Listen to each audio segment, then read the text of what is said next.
गणरायाच्या 11 दिवसांच्या पाहुणचारानंतर गणपती बाप्पाला भावपूर्ण निरोप देण्याची परंपरा आहे। काही जण बाप्पाला 1.5 दिवसानंतर तर काही जण 5 दिवस 7 दिवसानंतर विसर्जन करतात। सार्वजनिक मंडळे आणि घरगुती गणपती 11 दिवसांच्या रोजच्या दैनंदिन पूजेनंतर बाप्पाला निरोप देतात। बाप्पाला निरोप देताना अनेक भाविकांना कंठ सुद्धा दाटून येतो। गणरायाबरोबर लहान मुलांचा लळा फार मोठा असतो। गणरायाच्या मूर्तीबरोबर खेळणं, गणरायाला प्रसाद नैवेद्य दाखवून अनेकांना वाटणं ही लहानग्यांना शनिवारचा दिवस 11 दिवस मनोभावे पूजा केलेल्या गणरायाला विसर्जन करण्यासाठी सर्वत्र लगबग सुरू असताना पांढरापूर चौकातील करण धावडे यांच्या घरात वेगळाच प्रकार पाहावयास मिळाला। गणरायाला विसर्जनासाठी नेणाऱ्या कुटुंबियातील 5-6 वर्षाच्या अद्विक या मुलाने गणरायाला विसर्जन करण्यापासून अगदी मेटाकुटीला आणलं। घरातील सर्वजण एकत्र येऊन समजावले तरी तो गणरायाच्या मूर्तीला घट्ट धरून विसर्जनासाठी नेण्यास परावृत्त करत होता। नेमकं यावेळी आई आणि मुलगा यांच्यातील संवाद गणरायाच्या प्रेमाप्रती अद्विकच्या मनातील भक्ती समजून येईल। पाहूया हा व्हिडिओ।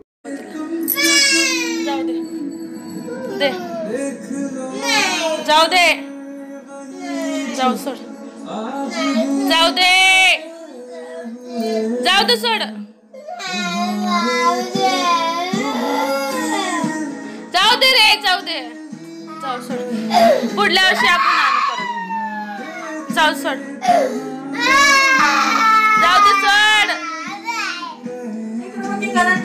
घरात ठेवत नसतं दादू त्याला तू जातो मला सोडू ना तू जातोस त्यांच्या घरी जाऊन राहतो त्याला माझ्या मम्मी पप्पाच्या आठवण येत नाही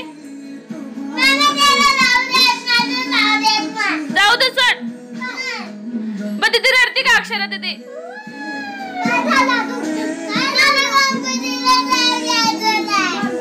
जाऊ दे सारखा साईडला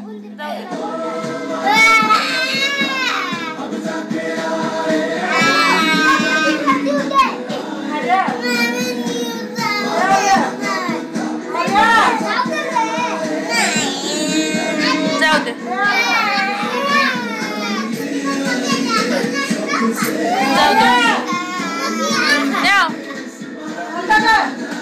गणपती बाप्पा मोरया पुढल्या वर्षी लवकर या मग जाऊ दे